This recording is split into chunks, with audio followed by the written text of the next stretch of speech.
Welcome to the Underground, the Steel City Underground, a Pittsburgh Steelers podcast made by fans like you, for fans like you.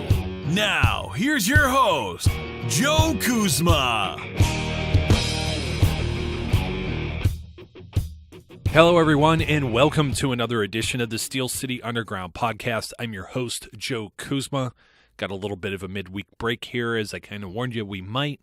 I'm going to try and catch up with Terry again and get another one of these WTFs in, because there was a lot going on with the Super Bowl and all the events surrounding it that definitely needs some coverage. Definitely makes you say WTF. But today, let me trust me when I tell you this, and I say no agenda.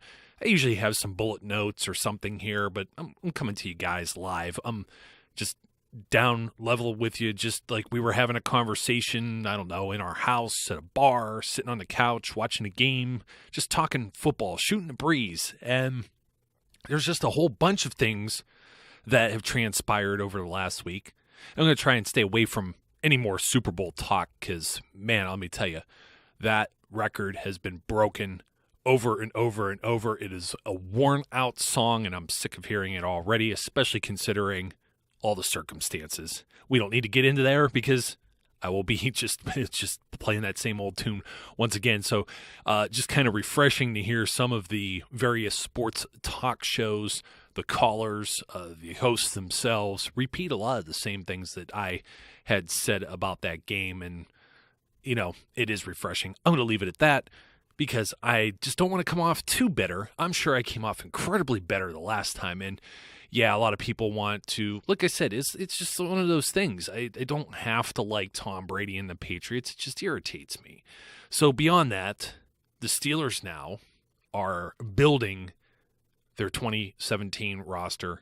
They're reloading. They're already in the process. Football just always going. Thank you for those of you who did go on Twitter and voted on that poll that I had up on what you look forward to following football season. A lot of you looking forward to the draft, the combine, asked about the Pens, hockey season. Some people into that, looking forward to it.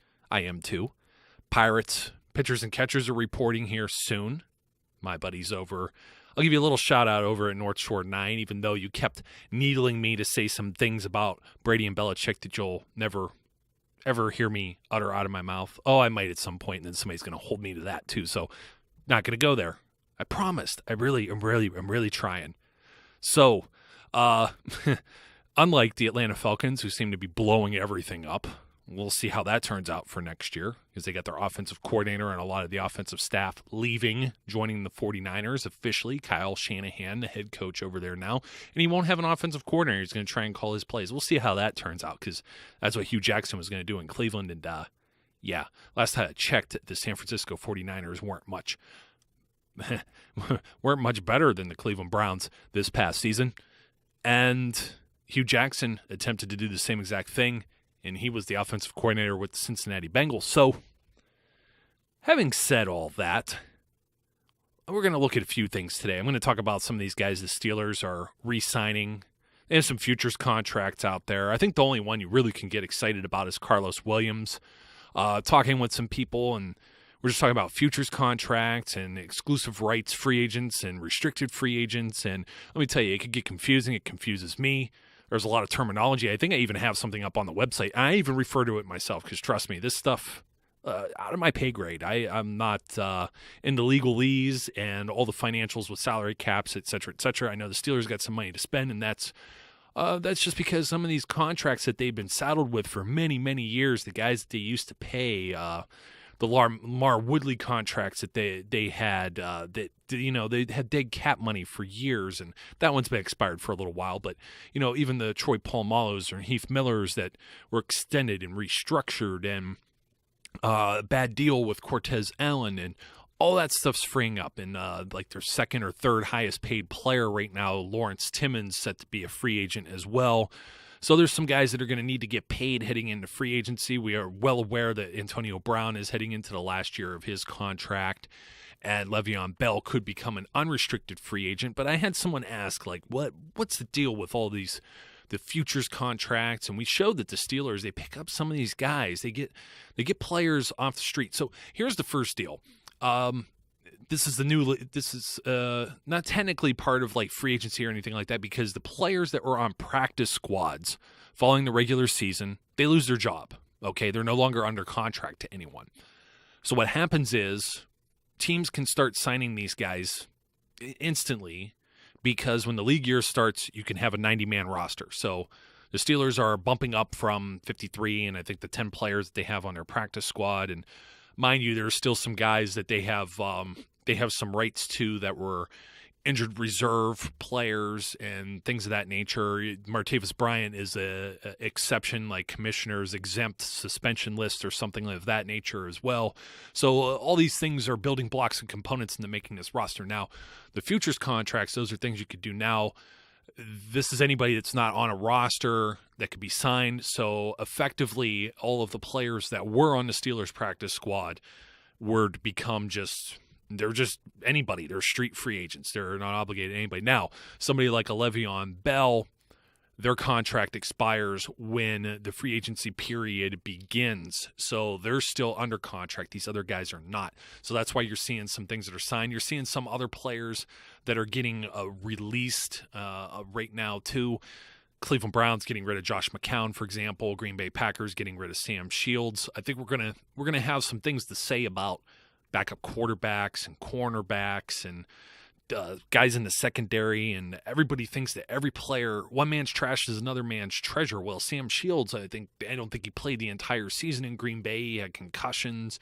McCown was paid something like he had like a $13 million contract over 3 years or something, which, not terrible by starting, or I guess pseudo starting, because I don't know. He was brought in to be the starter.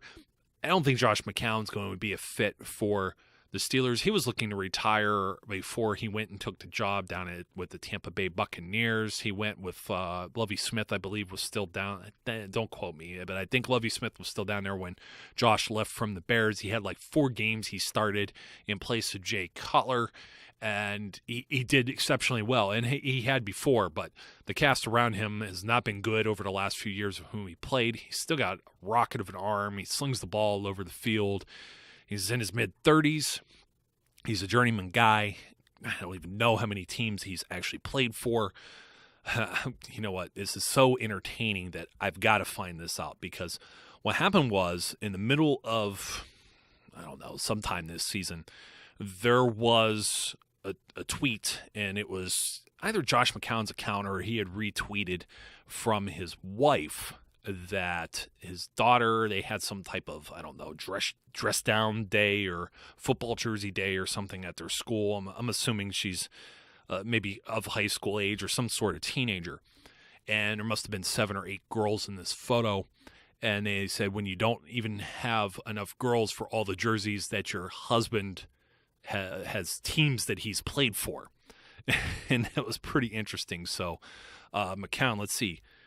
Jeez, Arizona, Chicago, Carolina, Cleveland, Detroit, Oakland, Tampa Bay. So, yeah, 7 teams. So, and I don't think he's been a practice squad guy anywhere, but the guy is 37 years old. He's going to be going on 38 here shortly. He was July 4th. Independence Day is his birthday, ironically. And he's had some numbers, but man, is he up there in age now. The only way I could advocate somebody like this is if it was the right price. He obviously knows what his role is at this time, but I really see his role being one of, he's been everywhere. He's played with a lot of different guys. He's acquired a lot of different talents over that time, and different coaching staffs, different perspectives. But if you're going to bring somebody like this in, he's best suited to maybe help a younger quarterback. Now, if the Steelers were looking to bring Landry Jones back, that's going to be about all the more salary they're going to allocate to a backup. So it would have to be Zach Mettenberger, who's still under contract for 2017. And you know what? I just don't see it. Kyle Shanahan was part of that whole front office coaching staff that had helped bring McCown up to Cleveland. That was kind of his guy. They were saddled. They were trying to bring Johnny Manziel in. They drafted him, and that didn't work up there. And now Of course, Shanahan went down to the Falcons, and now he's the head coach with San Francisco. If San Francisco is going to look at drafting a quarterback, I think McCown's their guy to maybe bridge the gap for a year or so and show this guy the ropes, or at least take control of the reins and move forward. No one's reporting that. This is just my guesswork of connections, networking, people knowing people, free agents, and whether this guy actually wants to play anymore. I can't believe somebody would be advocating for someone that when they start the season that's going to be 38 years old to be the backup quarterback when he hasn't actually had, well, he hasn't been healthy and he hasn't had too much of great success in the last 4 or 5 years. So he was 1-10 as a starter in Tampa, 1-7 in Cleveland, 1-7 in 2015 in Cleveland, 0-3 this past season in Cleveland as well. He's just everywhere he's gone. He has a lifetime career record of 18-42. He has thrown 79 touchdowns to 69 interceptions in his career, and he has a 59.1 completion percentage. Is what it is, folks. As far as Sam Shields, like I said, not healthy. Just not healthy. Could it be something to take a look? Well, maybe. The Steelers got rid of Justin Gilbert just this past week and written a piece over on SteelCityUnderground.com talking about what that might mean for the Steelers. And a lot of people are complaining. They spent a draft pick bringing in Brandon Boykin just the previous year, and Boykin didn't really fit in the system, barely played. Same thing this year, probably even less for Justin Gilbert. He wasn't healthy either. Joe Thomas, former teammate of his, the offensive lineman up with the Cleveland Browns, said he just doesn't have the heart to play, in so many words. Just paraphrasing what Joe Thomas tweeted, which I thought a little harsh, but he said basically you got to want to play. And for being the former 8th overall draft choice a few years back, number 1 corner taken. I remember a lot of people thought that the Steelers would be interested in him. Never thought he was going to fall that far in the draft. The Browns doing what they do and trading around, and that's the same draft they take Johnny Manziel, ironically, later on, like 22 or 23 overall. But the thing about it this way, would you have rather spent a first-round draft choice, a first-round pick, and had somebody be a bust like that? Because that's, essentially what he is right now. He's out of the league. You're going to consider him a bust for how high he was taken. Or would you rather ship off, and this is still in 2018, 6th-round pick? You think about some of the players that have come out of the 6th round. And we've had good ones. Obviously, Antonio Brown and L.T. Walton has been solid. Anthony Chickillo has been okay. Vince Williams, another good one. So you could find players in the 6th round, but it's usually not so likely. I would rather consider that I used the 6th-round pick on someone that was graded or rated as a first-round talent. I think that's still a bargain to see whether or not he fits. All that money, apparently, that was guaranteed was still being paid by Cleveland. Steelers got out from underneath that contract, and that's pretty much it. They don't owe him anything. So pretty good business, I think, by the Steelers for doing that. They also, keep in mind, they kicked this out to 2018. They do this on purpose because they know the probability of certain starters no longer being there, not being under contract, maybe replacing guys with younger players. I don't see a whole lot of turnaround in this upcoming season, but some of these guys that might leave, they're going to get compensatory picks as well. So they're going to make up for those picks they trade, just like they had when they traded Brad Wing and got another pick, and that made up for the Brandon Boykin one that they lost. So some of the people are saying, well, the Steelers should stop trading for, hey, Boykin, when they got him, was like supposed to be the top nickel corner in the NFL. Isn't that what we really wanted or needed? And when Senquez Golson got hurt, this has been the consequence of Senquez Golson getting hurt twice, is that your 2nd-round draft pick can't get out there. So you used another draft pick. They burnt a 4th-round draft pick on Doran Grant. And I'm going to be talking about that, looking back at some of the preseason games. We've already started that over at Steel City Underground on the website. I'm going to be reviewing these games probably one a week, just giving you a mindset of what it was like going into that game, what people felt. If you remember, Grant was the guy who had the pick 6 on Dan Orlovsky. It was like the ball just popped up and anybody could have caught it, and he ran it in, and we were real excited about seeing that. We wanted to see improvement from the corners. He got a lot of playing time. Didn't end up making the team. Got cut. Got picked up by Buffalo. Got cut from there too. And I don't believe he's hanging on anywhere, but he could be. I'd have to check on that, but not even worth the breath right now. That's 4th-round pick, folks. So they don't all pan out. Using a 6th on Gilbert, not exactly the worst bit of business in my opinion. So I like that. But speaking of which, that game they played against the Lions, they opened up the preseason. There was a lot of question marks going in. You had a lot of starters that were sitting. Landry Jones was the quarterback, and if you remember, he completed like this insane pass that was caught by Darius Hayward-Bay in the back of the end zone. But they didn't win that game. A lot of people were talking a lot of smack about Landry Jones, and the pitchforks and torches came out a week later when they played the Philadelphia Eagles, and Landry throws 4 picks in the first half of that game. Now, that's significant to say that a lot of the same problems still existed. Kobe Hamilton tried to high point a ball, very similar play as the AFC Championship game with Big Ben, and didn't come down with it, except this one, he tipped to the inside, got caught. You had Sammy Coates run a wrong route. I believe Sammy fumbles in this game as well, and he was definitely he was part of the problem in that game with the turnovers and whatnot. And people were really upset with him. It sounds a lot like the same thing from just a couple weeks ago, doesn't it? Really does. So you got to keep that in mind. You also got to keep in mind we're dealing with Marquise Pouncey had not played in a year. Was he going to come back? Was he going to be healthy? And they sat him for that game. Tomlin was very same thing with Le'Veon Bell. Le'Veon Bell had been injured. He sat all these guys, he even sat D'Angelo Williams, to try and keep these guys healthy for the season and not risk them in the same way that guys were getting hurt. Like that game 2 years ago, Marquise Pouncey and Jordy Nelson both get injured in the second week of the preseason.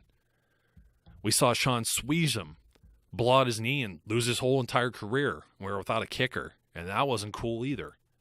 And then the backup guy, the guy they signed in his place, Garrett Hartley, gets hurt too. So you got to keep all these things in mind.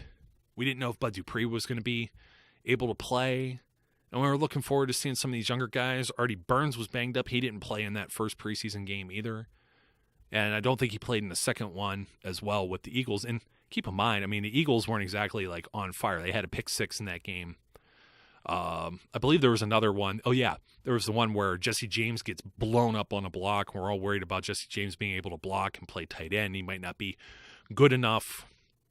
So it's funny to see how far we come. And we're going to look at those every week on the website all the way through the season. Because, I mean, it was 6 months ago, and we kind of tend to forget about some of the things. It's like, wow.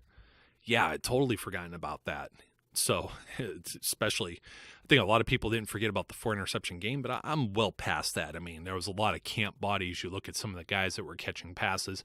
Kobe Hamilton was a practice squad player anyways. He wasn't even meant to be on this team. He ends up coming in about 6 weeks into the regular season to play. So, asking him to step up, pretty big deal.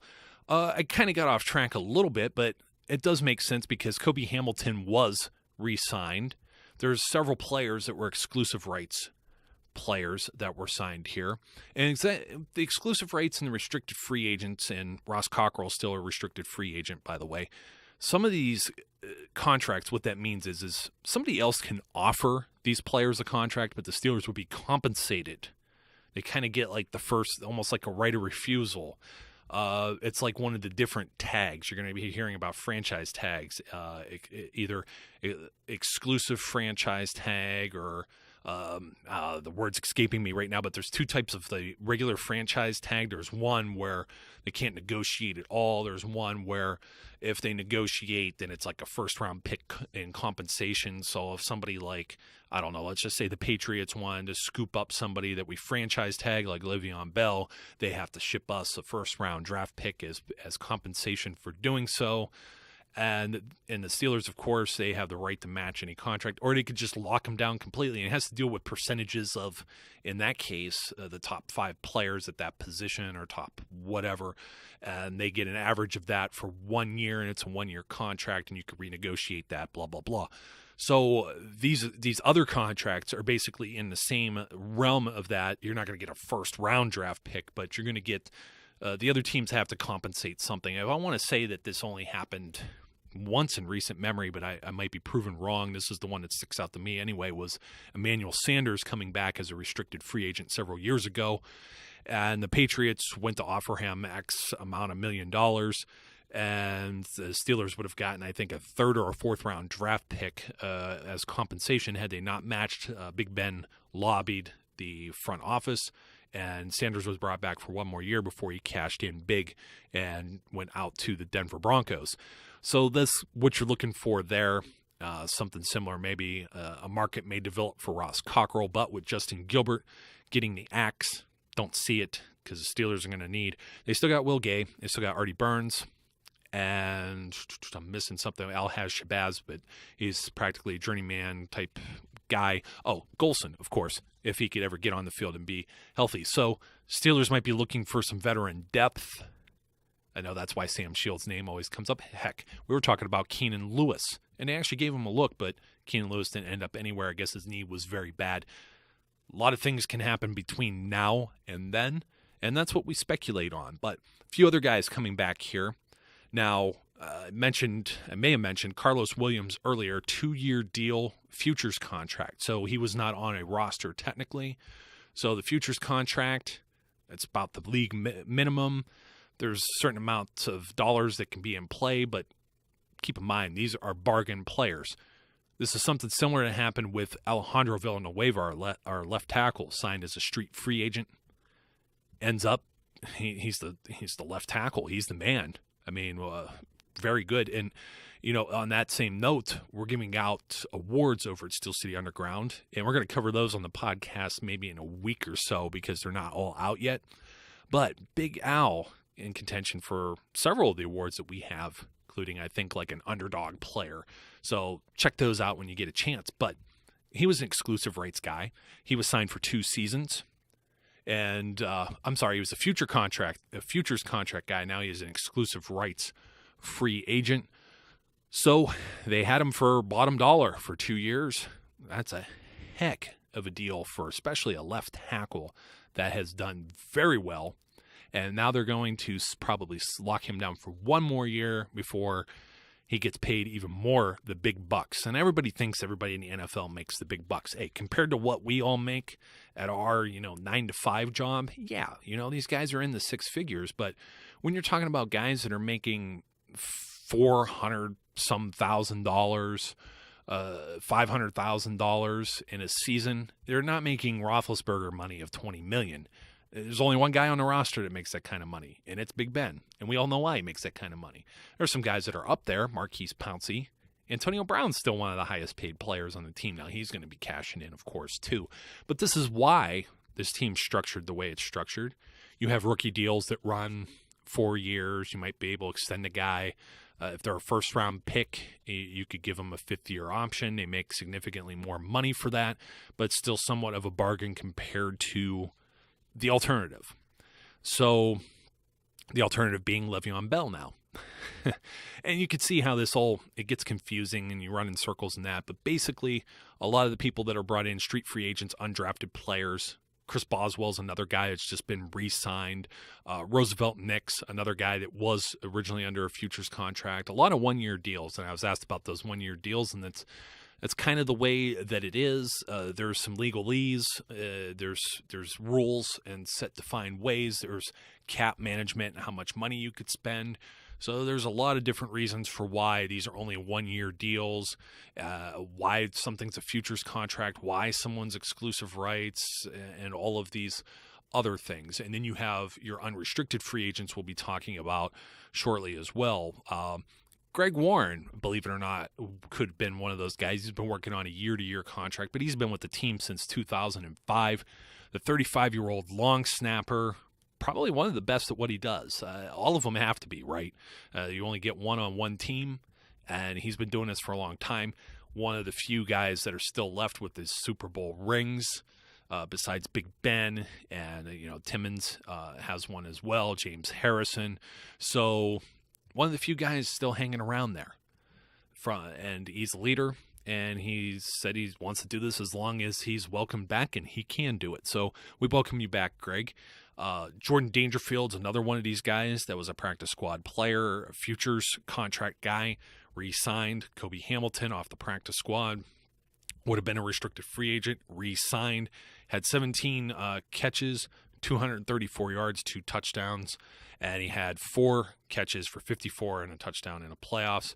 Our fullback, Roosevelt Nix, I mentioned, also another conversion project like Alejandro Villanueva. He's been re-signed, and, of course, kicker Chris Boswell. One other name to throw out there as well, a recent addition signed near the league minimum, is tight end Xavier Grimble will also be back on a 1-year deal. These are great depth picks. You don't have to teach anyone, just brand new. These guys fit in. They're already part of the team. I like it. They all serve a different purpose, play a different role. Love it, love it, love it. So, we're looking ahead to the future, but I kind of want to look back at the past. And I was talking about the preseason game as part of that too. But I need to talk about some of these NFL predictions that we made just real quick before I sign off here. Because if I just let this go, it's going to be too late. So, don't want to linger it on too much. But basically, just even my own predictions, I think a lot of us felt the New England Patriots are going to win the AFC East, and they did. Some of us said they won't be any worse than 2-2 without Tom Brady for the first 4 games. They could go 3-1. And, in fact, that's exactly what they ended up doing. We all felt that the Steelers would win the AFC North. A lot of us felt that the Baltimore Ravens were going to be the next team and that Cincinnati was not going to be all that good. And the Ravens, in fact, ended up 8-8, and the Bengals ended up 6-9-1. They had a tie. The AFC South was just a complete mess. We didn't do very well in selecting that one, but Houston, Tennessee, and Indianapolis all finished 500 or better. So it's just my quote from that article. In fact, all of us on the panel had picked our teams. I said, I can't believe that Terry has one of the weakest divisions in the NFL, having each team playing 500 or better ball. And that included Jacksonville, who didn't end up doing it. But 3 of the 4, who would have guessed that? Well, Terry has a crystal ball. So I had actually picked the Kansas City Chiefs to win the AFC West, and I had picked the Raiders to make the playoffs. I had also had Denver trying to get in there as well. They didn't end up making it in. But you know what? We all did pretty good with these predictions. Most of us hit 4, 5, and not quite 6. But Kansas City, Oakland, we all saw Oakland improving. We all saw the Steelers and Patriots getting in there. Did pretty good. The NFC East and the whole NFC was kind of a mess.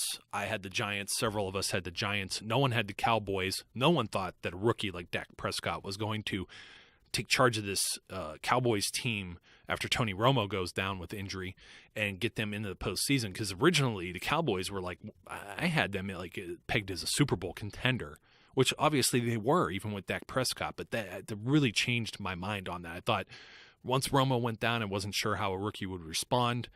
Nothing against Dak Prescott. I thought he would be an okay quarterback, but I didn't think he would be great. And that team may have overachieved. We'll see heading into the future. The Giants, on the other hand, they ended up in the wild card. Many of us had the Vikings in the NFC North behind the Packers, and the Vikings didn't end up making it. They flipped the spot with the Detroit Lions. Minnesota fell to 8-8 on the season. Packers rallied to overtake the division on the Lions. None of us had the Lions making it in. And the NFC South, none of us really had Atlanta getting in there as well, but we thought they could be at least a wild card team.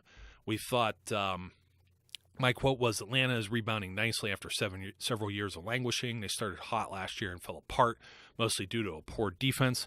They're loaded offensively. Their defense has pieces in place to improve, which is more I could say for the Bucs or Saints. Well, the Bucs ended up doing a lot better. The Saints did awful, and the Panthers did not make it in. But Terry, once again, thought that they could go in, the Falcons can make it in with a 9-7 record. So not too shabby there. And me and Brian, my boy, we all saw that the Arizona Cardinals were being overhyped and that the Seattle Seahawks would probably win the NFC West. So just as I said in the article here, I was tooting my own horn. 5 of the 6 right in the AFC. Everyone had the Steelers, Patriots, and Raiders. A lot of us thought the Steelers would be the 1 seed. We thought that the Patriots, without Brady, might open the door for Pittsburgh to just overtake that, and they didn't. And in the NFC, we all had the Packers on top of the conference. Did not happen there. They didn't get a bye as well. So it's similar with the Steelers. We had them going kind of deep, but we didn't end up making any real Super Bowl picks here, so I kind of regret doing that. None of us had the Lions. Several of us didn't have the Falcons in, but just my initial thoughts, I liked the Packers and the Steelers for the Super Bowl. A lot of people were picking the Cardinals. I remember seeing, I think it was Lindy's had the Cardinals and the Ravens this year, and it's just like, man. And I know the thing goes to print in like end of June, early July. They're writing this stuff, so I totally get it. I don't fault them. It's very hard to look into a crystal ball and get this stuff right. But as I said, the moves that are happening right now, a lot of people said the Steelers, they didn't have the right weapons. They didn't have a lot of things in place. We're going to be talking about free agency. We're going to be talking about the draft heading forward. They did have some of these pieces in place. You're just talking about the preseason games. You're seeing the overall picture, trying to make predictions based on things that have happened that hadn't actually happened yet. So, folks, it's a fun ride. Football is never stopping. And wouldn't you know, for not having anything to talk about, I sure had a lot to talk about. So thanks for joining me once again. If you have any questions, you could talk or text at 203-900-4SCU. You can send us a message through Facebook, Twitter. We're on Instagram too. Try and catch all of those. There's a form on the website. Anything you want to ask or talk about, just give us a shout. We're here. We're going to be talking a lot more. I'm going to have some guests on. Hopefully, the return of the WTF podcast next week. And maybe something new. I'm going to have something new cooking up here. I think you guys are going to like it. So until next time, be safe, be good, and I'll catch you later. We would like to thank you for listening and remind our listeners to follow us on social media and our website, www.steelcityunderground.com.